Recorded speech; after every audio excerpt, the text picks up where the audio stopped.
listening to the Marketing Happy Hour podcast, where we discuss career and industry insights with our peers in marketing. We're here to talk about it all, like the ups and downs of working in social media, how to build authentic relationships in the influencer and PR space, managing a 9-to-5 and a side hustle at the same time, how to be productive in your life and career without losing your sanity, and more. Ultimately, we're here to build a community with you because we're all trying to navigate the world of marketing together. Are you ready? Grab your favorite drink and join your hosts, Cassie and Erica, for this week's episode.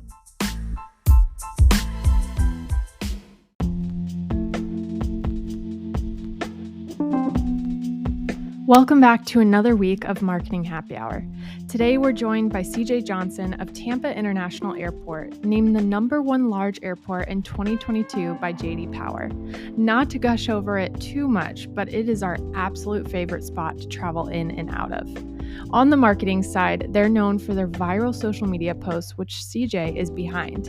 In this episode, we hear the inside scoop of his role in social for the airport, how he brainstorms for creative ideas, and how his team has defined the brand's voice across channels, and tips for monitoring social media KPIs. This is a fantastic episode that I know you'll love, so buckle up, grab your favorite drink, and let's take off. Hey CJ, how are you? I am great, and I'm just so excited to be here with both of you. Can't wait to talk more about social media and everything. But yeah, I'm just thrilled. Awesome. We're excited to have you. We've been talking about this for a long time, Cassie and I. We were like, we have to get whoever is behind the account on our show. Then we found you and reached out. So we're so happy that you're joining us today. But before we get started, I do have an important question for you that we always ask our guests. And that is, what is in your glass this afternoon? It is Marketing Happy Hour after all. Oh, you're right. Is it lame that I just drink a lot of water? Like usually I'm like a gallon a day kind of a guy. And, I'm always running from my desk to the bathroom and back, but I'm always like chugging a bottle of water or two. That's and good, if I'm feeling, yeah, no, it is. I apparently, for your skin, it's great. Apparently it's great for all kinds of health reasons. So they say, but I'm honestly though a real sucker for a solid Coke, like not a Diet Coke, not a Coke Zero. Like I want the full sugar, the full carbs, all that stuff. So if I'm really going to treat myself on a Friday night or a Thursday night, a Coke it is. I love that. I grew up on just drinking water. I never had like pop or soda. I'm from Michigan, so I say pop, but everyone down here says soda. I grew up in the Midwest and it's pop. Everything's pop out there. Yeah. Cassie did too. She grew up in Ohio. I think it's pop up there. But anyway, so I'm only ever been a water girly. I never drink pop or anything, but sometimes I do like a good fountain Coke, I would say. But I'm not sipping on anything right now. There's just something crispy about it. And like you get it in a nice cold glass with some ice and you just said there's just something special about it. So yeah. Agreed. This is seriously going to be an ad for Coke. We'll just snip this out and send it to them. But Taylor Swift was in town in Tampa a few weeks ago, and I went to McDonald's afterwards and had a fountain Coke, and it changed my life. And now I'm obsessed. So I agree. I completely agree. But I have actually today a non-alcoholic beer I'm trying, which is very different for me. It's called Mango Cart. And it's really good. And I also have water because you got to be hydrated. But Erica, you just have water today too? Yep, water and tea, but that's per usual. Hey, great. We love it. We love it. This large emotional support water bottle that kind of just goes everywhere I go. So everybody needs one of those. Yes. Yeah, everybody does for sure. We all have one. Well, CJ, like Erica said, oh my gosh, beyond excited. We are huge fans. I think if you live in Tampa, or even if you don't, and you just know about Tampa Airport, you probably are aware of the iconic social media presence that you guys have. And you are, of course, behind that. So we're excited to talk about that. But first, give us a little rundown on your career. How did you get to where you are right now? Yeah, great question. So what brought me from the Midwest to Tampa Bay was college. I actually came down here for undergrad. Went to a small private school over in Clearwater and studied IT. Found out that, man, I really hate programming. I really hate database design, but marketing, this is interesting. So I ended up getting my master's in social media from UF, one of the first master's programs of its kind. And I started doing like some consulting work, or I had done some consulting work in the past and, worked for a nonprofit for a few years. I finally eventually decided to just quit like my full-time job and start my own consulting business. And that's a real leap to go from having the comforts of healthcare and all those things built in to doing something on your own. But it was such a rewarding adventure for me, and started doing consulting and just helping businesses, individuals with their online presence.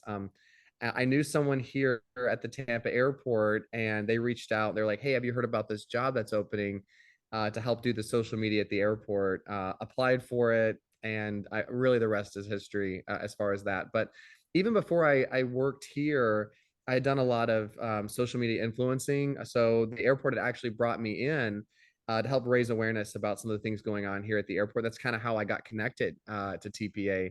But have worked with some clothing companies. I still to this day work with a resort chain in the Caribbean, and they fly me down to do stuff with their hotel, and it's like the best day. I was like, I'm going on vacation and they're paying for it. So I love doing those types of things. But I'm full time here at TPA, day to day running social, community management, all those pieces. So that's a little bit about my career to this point. Yeah, absolutely. What do you feel like got you comfortable to make that leap into consulting initially before you landed at TPA? Because, like you said, it can be kind of scary leaving stability, having health insurance built in. There's a lot of variables when it goes to kind of doing your own thing. So, what was that like? Because I know we have a lot of listeners who are thinking about doing that. They're not really quite sure where to start. But what was that kind of catalyst that pushed you to make that decision? Well, I had thought about doing it for a while, and the allure of being your own boss is pretty strong. And so I thought I'd give it a try. We're in the job market is full of jobs right now. And so if it failed and I fell flat on my face, I could at least say I gave it a shot. And so I decided to give it a shot, and it took off. And I'm super thankful for that. And I think if you're someone that wants to leave your full-time job and start doing consulting, you've really got to be dedicated. You got to be great at routine, and B, you really need to be good at connecting with people and networking with people, because that's probably where you're going to get your first gigs, are from people or from people who they know. So I'd say before you make the leap, maybe have a little bit in savings as well to make sure that you got something to live off of for a while, or B, even consider doing a part-time job that is very freeing for you to be able to do your consulting gig more full-time. So that'd be the advice that I'd have for people who are consulting or thinking about doing consulting full-time. Yeah. Well, and then with that too, now you're working a full-time job, but as you said, you are doing a lot of influencing on the side, you're building a brand for yourself. So how do you juggle that and make sure you are doing the best that you can do for your brand partners and building your presence and just allow yourself to have the mental space for all of these endeavors? Well, really, my mental space is pretty much is occupied by TPA. Like, this is my full-time job now, and this is really what I focus all of my time, effort, and energy onto. I love to travel. That's my hobby. And so I have a clothing company that when I go on trips, I give them a shout and tell them, "Hey, if you want to send some clothes my way while I'm on this trip and on my own free time, I'd be glad to post about your stuff." So it really doesn't take a lot of time or energy, on that end. I'm really, really focused on my work here at the airport. It's a very demanding job. I think we'll probably talk about that more later. I don't think people understand how intense social media can be unless you've worked it. And so really, I mean, my role here at the airport is my full-time thing. It takes my energy, and I love it. It is a thrilling job. It's a place that I don't think I've ever worked in an environment where every day truly is completely different. And That's awesome. that's really what I spend all my time on. Yeah, that's so cool. Okay, well, let's just get right into it then. Let's talk social strategy for Tampa International Airport.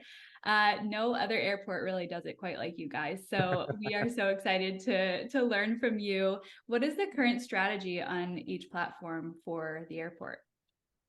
Well, first off, I don't think most people expect airports to have any kind of voice or personality, right? Yeah. You don't expect them to sass you on Twitter. You don't expect them to like poke like at other people who are making fun of them. We're kind of like the Wendy's in some senses of airports. Like we're just here to have a little bit of fun and find creative and fun ways to engage with our audiences on all of our different platforms, which continue to grow. Um, each platform really has a little bit of its own strategy because each of the audiences on our platforms are all different. So, for instance, our Facebook platform, which is still our largest platform, believe it or not, at the airport, The demographics on that obviously skew often a little bit older than other demographics on other platforms. So I love to share a lot of kind of throwback content on that platform, and people eat it up. Like they just love seeing photos of the airport back from the 1970s when it first, really formed. So each platform, we kind of test and try things out. Instagram is really where we've kind of gone wild, if you will. We haven't gone wild, but it's where we have a lot of fun, poking at people and getting poked at. And so, Instagram is where people come to us expecting memes. They come to us expecting fun stuff regarding the travel journey. Twitter, we really use that for a wide variety of purposes right now. That is our main platform. If there's an emergency or something going on at the airport, we're going to be tweeting, more than likely there first. But we're also trying to raise awareness about our airline partners, about the concessions that are here at the airport, travel safety, all those types of things. And when we get, new initiatives like our Blue Express curbsides, which those are the first in the country, if someone's coming to the airport and they're not checking a bag, they can go right to the same level that, the shuttles are to take you out to your gate. So we try to raise awareness on that platform. And then, as you might guess, with LinkedIn, we're primarily there to share, business updates, things that are going on with our partners in the community. So each of those platforms has a little different voice, a little different audience, and our strategies therefore kind of divvied from there. Yeah, that's awesome. Are you guys on TikTok at all or no, not yet? Ooh, that's a touchy one for Sure. us, for a couple of reasons. One being we just don't have the bandwidth to take on a fifth platform. And B, it was just signed into law that we're not allowed to have TikTok on government devices. And since people may not understand, but the airport belongs to what's called the Hillsborough County Aviation Authority, which is a government agency, and it oversees 4 airports here in Hillsborough County, with TPA being the flagship and largest, but also Plant City Airport, Peter O. Knight Airport on Davis Islands, and then also Tampa Executive out by the Hard Rock Cafe. So we oversee all 4 of those airports and, report that way. So TikTok's a little bit of a touchy subject for us. I think it'd be fun. I'd love for us to have a presence on there, but right now it's a little up in the air about what that's going to be like in the future. Yeah, totally. That's interesting. We were talking, I think a couple seasons ago with Kara. She represents Southwest Airlines social media team. And she said the same thing. They were like not on TikTok yet. I think they did launch on TikTok eventually, but she was saying it's really, really tricky in the aviation space to like try TikTok out. So there's just a lot of factors. You're dealing with a lot of things that are sensitive as far as information you can and can't share. And so, there's a lot of things that go into a decision on whether we join a platform or not. I personally love TikTok. I'm on TikTok too, more than I should admit. Listening and watching all day long. But yeah, for right now, it's kind of up in the air for us what that's going to be like. Yeah, that makes sense. I'm curious what the main goals or KPIs are for social as an airport. Is it to get conversions for people to fly with you? Is it to just raise awareness that you're there and all of the like restaurants and airlines that are there? What's the main goal? I would say yes to all of that. We're an airport, not an airline. And so we work with all of our airline partners, A, to raise awareness about existing routes, and B, to help raise awareness about new routes that are coming and to fill those planes. Because if those planes aren't full, those routes will go somewhere else. And so for us, one of our biggest initiatives on social is to raise awareness about our airline partners and the routes to and from TPA. We actually now have more nonstop options than we did pre-COVID. So there's a lot of flights in and out of TPA that people either don't know about or haven't yet tried. One of our recent initiatives that we did is we partnered with Cayman Airways. Cayman's been in Tampa for 30 or 40 years. And a lot of people have never heard about Cayman Airways. So we did a travel log. I flew down there on their flight, did an Instagram reel about things to do, wrote up about the experience, and then they did a ticket giveaway where we had thousands of people enter, get free tickets to the Cayman Airways from TPA. So one of our big things here at the airport is raising awareness about our airline partners and those routes. Another big thing for us, obviously, are those concessions. That's the travel experience, the restaurants that are here, and trying to do that in a fun way, not being like, hey guys, we have Starbucks. Well, yeah, but like let's do something exciting to raise awareness, right? So trying to find creative ways to tell the story of things that are happening here at the airport. And then C, as far as raising awareness about the general travel experience, if there's, major issues that arise here at the airport, we want to be able to communicate that to the public. We're a huge economic driver for Tampa Bay. And so working with all of our community, local, state, federal partners, to help passengers keep in the loop of what's going on. That's really, what we do with our social media. Yeah, there's a lot of moving pieces there, I can imagine. And no one really does it, like I said earlier, quite like Tampa. I mean, You're kind. You're kind. that airport is the best airport It I've is. ever been to. I've been to a lot of airports. So great. We were ranked #1 by JD Power last year.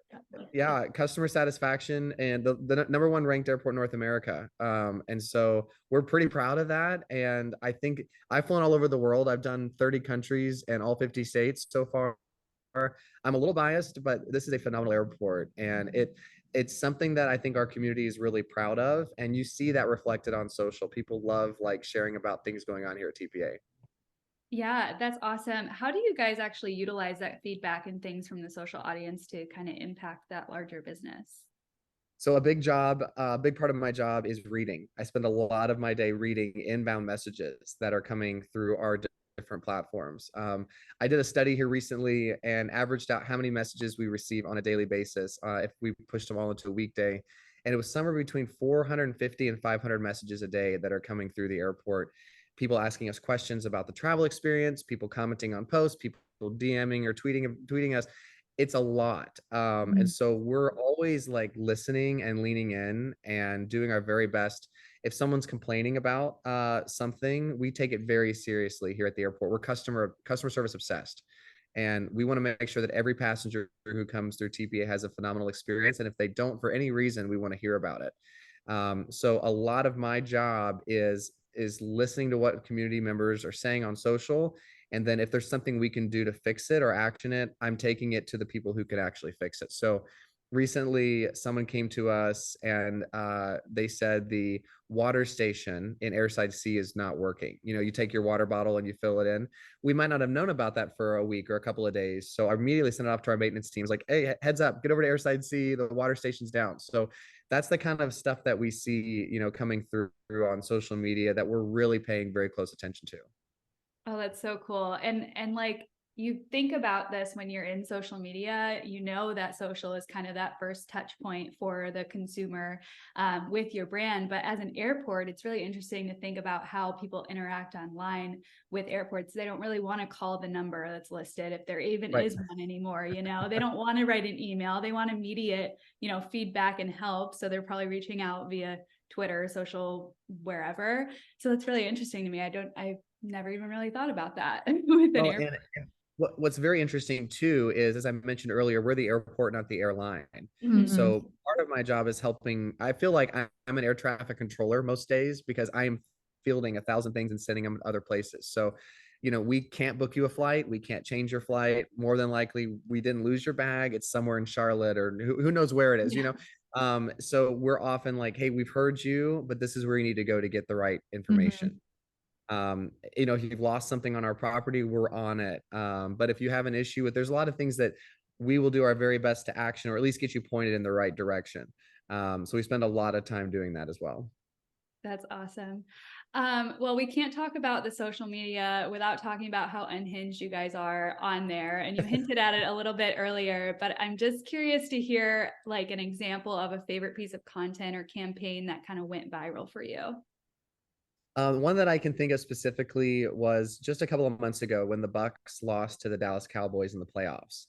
That was, I believe, a Sunday night. Monday morning, I rolled into the office and decided to tweet good morning to everyone except the Dallas Cowboys. Yes. And it blew up. Like everybody was still salty from the game the night before.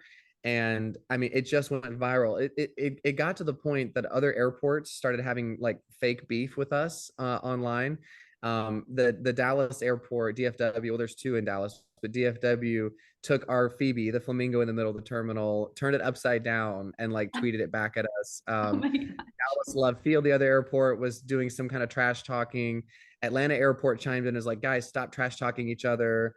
The San Francisco airport, they were playing, the Cowboys were playing San Francisco next. They were like, we'll take care of the Cowboys for you. So then the local picked up on this. They ran a story being like TPA causes online beef with airport, and it was just this, it was hilarious. Like it was all in good fun. It's all in good fun. And, I think the thing is, that has nothing to do with travel, right? Like literally has nothing to do with the travel experience. B, it's not something that's related to your luggage, but it's a relevant thing that was happening in our community at the time. And so I was given creative freedom to kind of lean into that conversation and add the airport's voice to it. So that was a piece of content that went viral here recently that I still smile when I think about it. So we had a great time with it. Yeah, that's so awesome. I remember that tweet very well. I remember reposting it because I too was salty, and that just fed my salty feelings, and I had to reshare that. So great job on that one. I'm curious too, a minute ago you talked about fielding all of these different incoming messages and correspondence with customers and travelers. How do you kind of manage all of that and stay organized? And how does relationship come into play internally? Because I know we have a lot of listeners who work at large organizations who have to kind of respond and communicate with a number of different departments within the organization. So how have you kind of established those relationships internally with all of these different groups, and how is that impacting your role positively? Sure, great point. So at least the team here at TPA, we're a really hardworking team we're out to support each other. So working with a staff that supports each other and is all in on the common goal of being customer service obsessed, being hospitality oriented, we're all working toward making sure that all of our passengers have that great experience. So if there's something that needs to be addressed, and they're hearing from me or a member of our communications team, they're leaning in and listening and doing whatever they can to get the a problem fixed or taken care of. So we really have that buy-in from the entire team here at TPA, and that comes, we've earned that over time. They come with trust. A lot of things that come through social, we either don't send their way because it doesn't rise to the level and we can take care of it right away, or B, it's information that, like I said, we can just do and field ourselves. Like I can answer on behalf of the airport without sending it to them and making them answer. So if I'm sending them something, it's generally a little higher priority. It's something that I either don't know the answer to,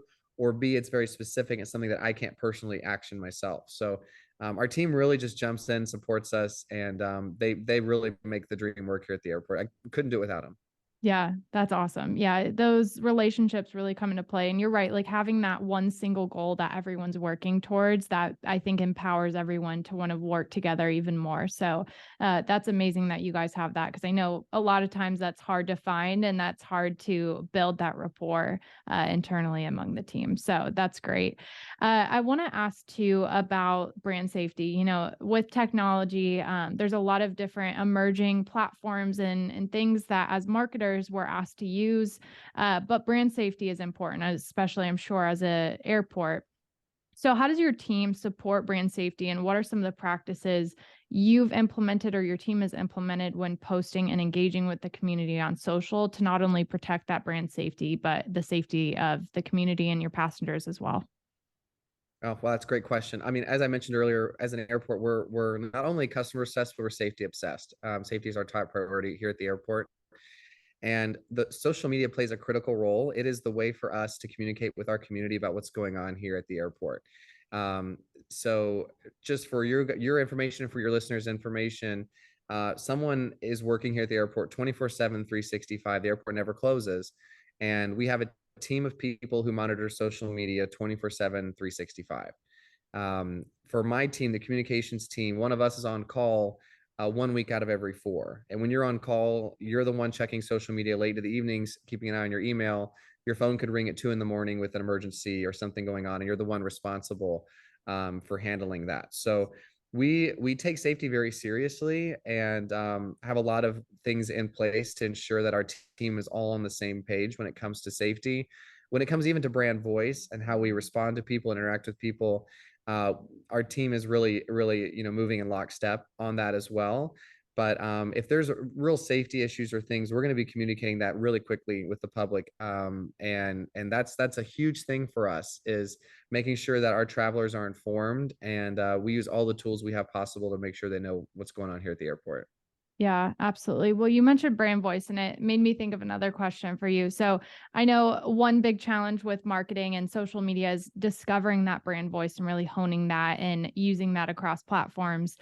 So, how do you have any tips for not only finding that, but honing that and continuing to test different ways to kind of communicate that brand voice with your audience? Yeah, I think first off, you need to know who your audience is, right? It's not going to be okay. For instance, here at the airport, our voice sounds a little different on each platform. Hmm. Facebook, we're a little more dressed up, we're a little more custom, like a little more formal. Instagram and Twitter, yeah, I'm gonna reply to you with a GIF or a meme, or I'm gonna sass you back. Like we're gonna have fun, right? On Facebook, that would probably anger some people because they wouldn't get that level of, they that's not what they're there for. So I think knowing your audience, and figuring out, okay, what kind of language is going to best suit them. Like, is this a younger generation who would really prefer you to reply to them with LOL in the message or not? So we spent a little bit of time kind of toying with that. And when I came on board here at the airport last year, that brand voice was really well set and well settled. So I really was handed the reins. Thankfully, I didn't have to do a lot of the discovering on my own. Now, obviously, as platforms continue to evolve, as our audiences continue to change, we're still leaning in and listening and trying things out. But for us, we know our audience, and B, we kind of know what they like to hear and how we can talk to them. That's really going to reach them where they're at. That's excellent. You've been in social media for a long time, like you were saying. How have you seen the industry change and evolve since 2013 back in the day? Oh my goodness. Do you guys remember Google Plus? Do you Yeah. remember the Yeah. old Google Plus? Like Oh, yeah. those were when I was first starting in social, like first starting to do it as a job, Google Plus was still a thing. Yep. Oh my And gosh. Vine had just exited. I was still crying over Vine. So um, thinking back to how much it's changed just in the 10-ish years since then. Obviously, I think we've all seen the rise of video. And I think we've seen that, at least for me, I'm no longer interested in watching a 27-minute video on YouTube, but I will sit for 60 seconds and watch a TikTok on something I'm fascinated by. Or I will watch an Instagram reel that has been fed to me. We can talk about the algorithm for days, but has been fed to me, and it's something that I'm interested in. And it's like, how did it knows? And And you'll also watch 27 of those to Yeah. add up to that big yeah, longer video. the worst thing is when you watch something that you really aren't interested in, it's just playing while you're in the bathroom or something, and you come back, and then the next 13 videos are all Yes. related. Yeah. You're like, oh, who broke it? Like, who broke the Yeah. algorithm? This is awful. So for me, I think that social media does continue to change. And you guys have been keeping an eye on Twitter. Twitter is just, it's a mess right now. And so I don't know what's going to happen with Twitter in the next couple of years. I don't know if it's going to be Yeah. a relevant platform. I find just on my own personal one, I'm kind of bored with Twitter. Like I don't Hmm. really want to scroll through Twitter like I used to anymore. So each of these platforms, they change. And so I think, to be an industry leader, to be people who are staying up to date, it's important to kind of watch for those nuances. I think a lot of the times it's hard to explain those. You can't really put it in a nutshell, like what's happening, but something's up or something's off. So I think video is going to continue to grow and expand like crazy. I think people are very image driven. And so instead of telling stories with lots of text, telling them through video, telling them through, compelling images, I think that's going to continue to kind of be king on social media, at least for the next year or two. Yeah, absolutely. And we talked about LinkedIn earlier as well. And we noticed on there that you manage a few internal newsletters for TPA. So tell us, what is that like managing that? And what have you found with LinkedIn newsletters? Do you guys enjoy managing that? Has it performed well for you? Just tell us all the details. Yes, so I manage TPA really has two specific public facing newsletters. I manage one of those called the Air Service Digest. That goes out no more than twice a month, and that is really oriented towards people who are interested in learning about new air service, new flights leaving from TPA. Those are short little blurbs. Hey, Air Canada has this new flight. Breeze has this new flight. American has this new flight.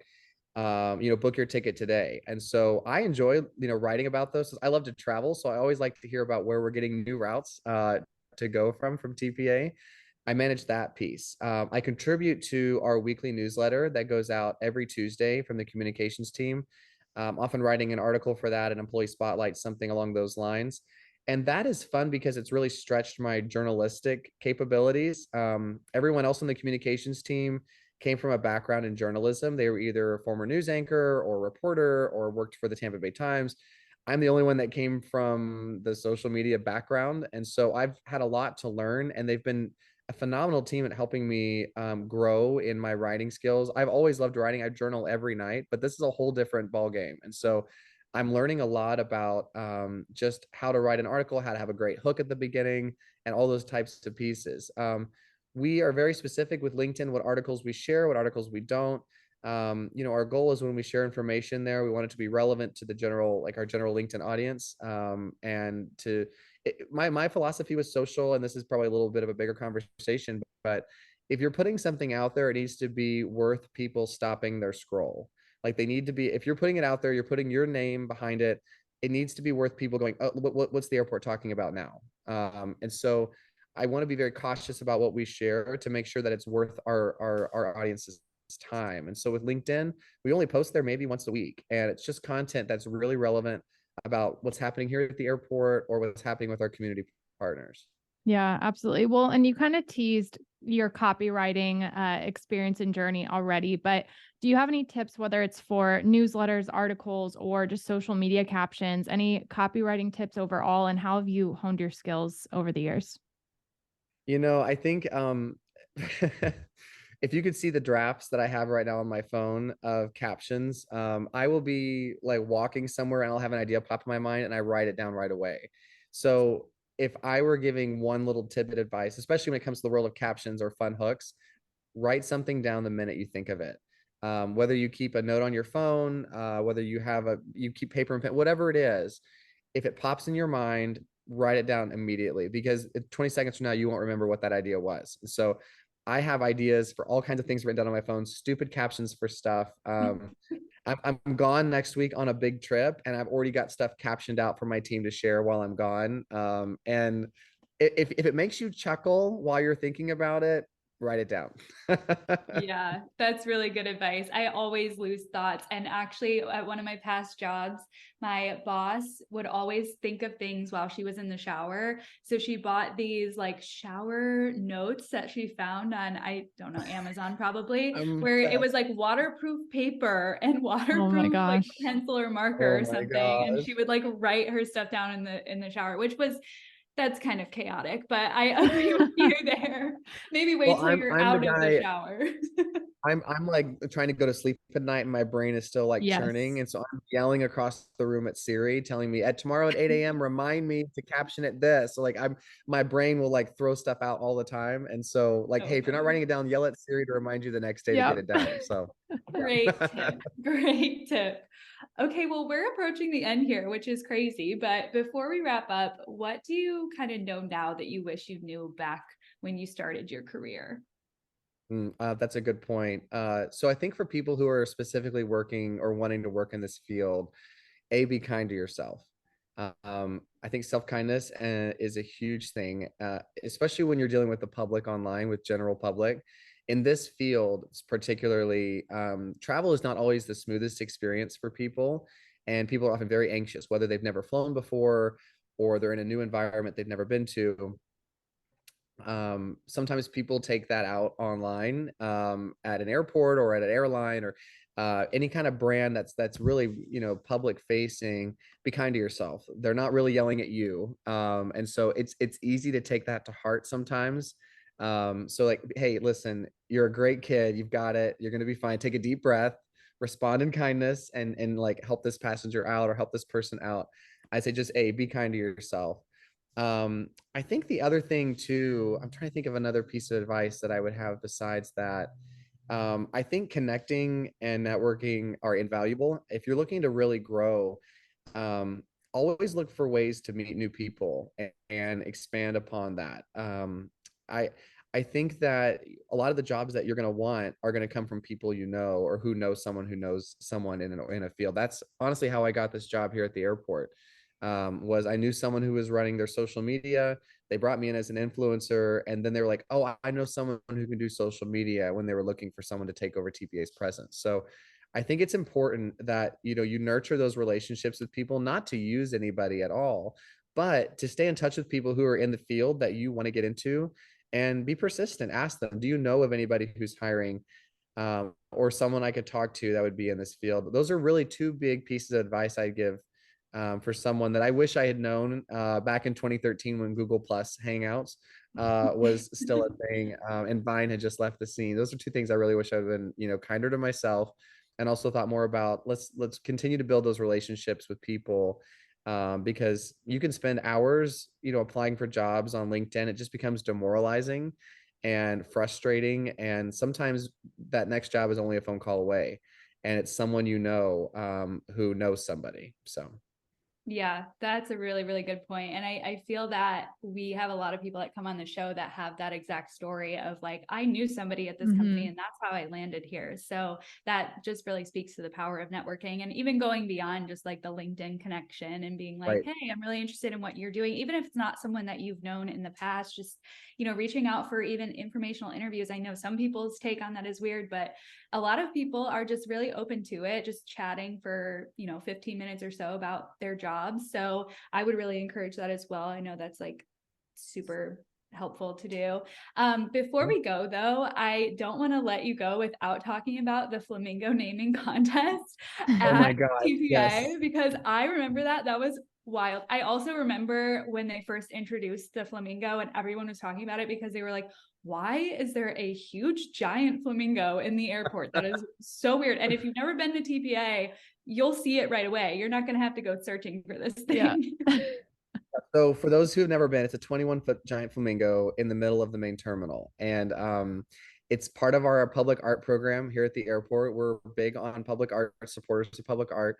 And the flamingo just has had a life of its own, in all honesty. So right around the time I came on board, but right before that, they had decided to do a naming contest, because if we don't give it a name, the public's it's going to get some sort of name. So like, why not have a fun contest where everybody can participate and give this flamingo a name? Now its real formal name is Home. That's the title of it by the artist, but we wanted to give it like a fun name, that our community could rally around. And so they're like, hey, CJ, you're going to run this contest. And I'm like, okay, like, sure, fine. Had no idea that it would like rip the internet in half. And it did. We decided, what we're going to do. We're going to open up, what we're going to do, this is the process. We're going to open it up for the public to submit their name and give us a reason why they submitted the name. We're going to review all the entries. We're going to pick 3 good ones, and then we'll open it up and let people vote on the final 3. That was the process. So we opened it up, and our IT team said, hey, CJ, we need an email address, to associate with all of these entries. Oh, gosh. Could we do yours? And I was like, yeah, it's fine. No big deal. Oh, I woke God. up, I woke up the first morning, and I'm one of those guys. I have 2 phones. I'm like inbox 2, inbox 4. I was at inbox almost 800 at like 8 o'clock in the morning. And I was like, oh, this is not good, right? This is not good. And I finally got to the point where it got to like inbox 1,000, inbox 2,000. It just kept growing. And I was like, I got to shut this thing off. I can't do it. And so I was like, guys, you got to stop it. Actually, I think at 5,000, it cut off. Like I couldn't get any more entries in my inbox, or my outbox. I don't know where it went somewhere. It was awful. And people just like, this thing went worldwide. We ended up getting almost 70,000 entries in this contest from all over the world, which was humbling to us that people would take the time to name this bird. What we did not anticipate was that number. And so we had to comb through it. We had to comb through each of those 70,000 entries, 67,500, whatever it was, entries, and could not have done it without our data team. They helped us narrow it down to ones that were repeats, or, put all the reasons. So we put the 3 names out there, and we got shellacked. People were like mad. There were some who were, many were so excited. They're like, I love these 3. Some people were like, I hate these 3. You're the stupidest airport. We had someone write to the local paper being like, I'm ashamed of my city. I mean, it just like, guys, it's a pink bird in the middle of an airport. Like, I just was like, whoa, like, this is a fun competition. Like, we're here to have fun. We just wanted to get our community involved, like, this is a big bird. We want to name it, but it's still a bird, So anyway, we ended up having almost 40,000 votes in the contest. Phoebe won.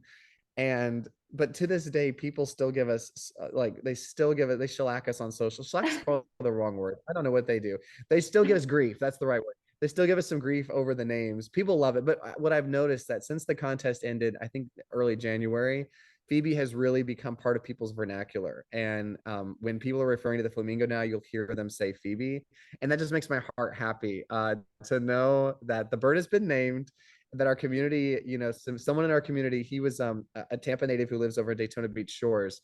He submitted the winning name, came over, picked up his prizes for it. And the more and more, as we go on, I keep hearing people call it Phoebe, but we never knew that it would take off. And it just went international. I mean, we had international attention for the name of our giant pink flamingo at the airport. It was unlike anything I've ever.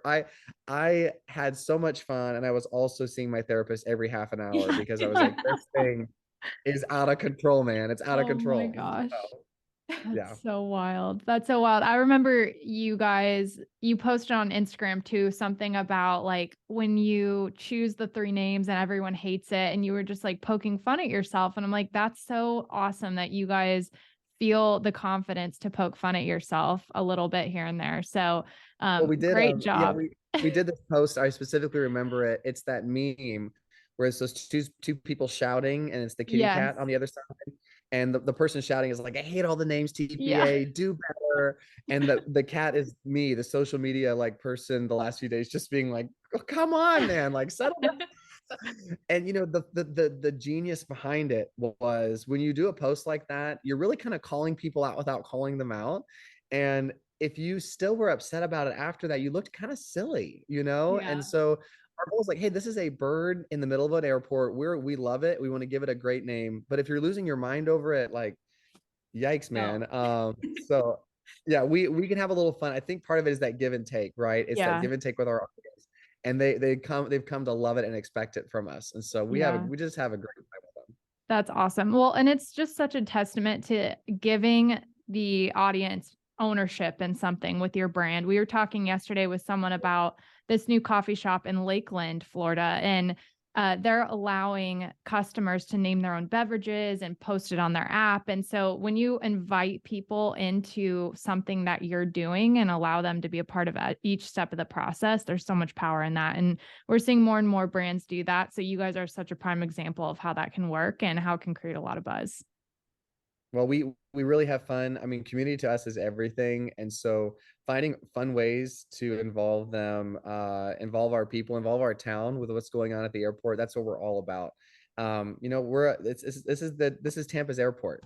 And so we want everyone to feel like they're at home here. And I just love having that fun with our base online. It makes me smile. What I love doing is when I'm creating a meme, I start chuckling about 2 or 3 o'clock in the afternoon. People in the office will hear me giggling, and they're like, he's making memes again. And so I just love in finding creative and fun ways to involve our town and our community, and bringing us all together on social. It's so much fun for me.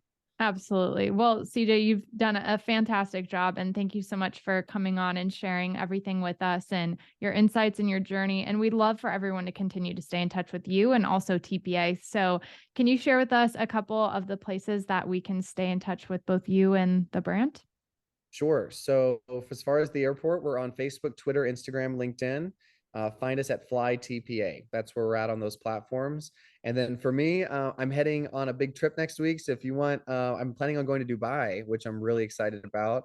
Cool. So I'm at CJ Curtis Johnson. That's my handle on Insta. So there'll probably be lots of desert and coffee, and hopefully some cool sunset pics over there. So that's where they can stay in touch with me and with the airport.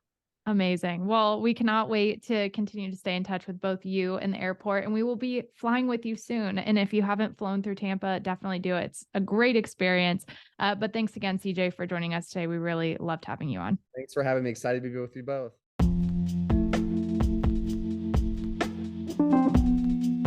Thanks for listening to this week's episode. We hoped you loved it as much as we did. If you enjoyed the conversation, we'd love to get your feedback on the episode. Head to the review section of your favorite podcast app and let us know what you thought. Thanks for listening, and we'll see you next week.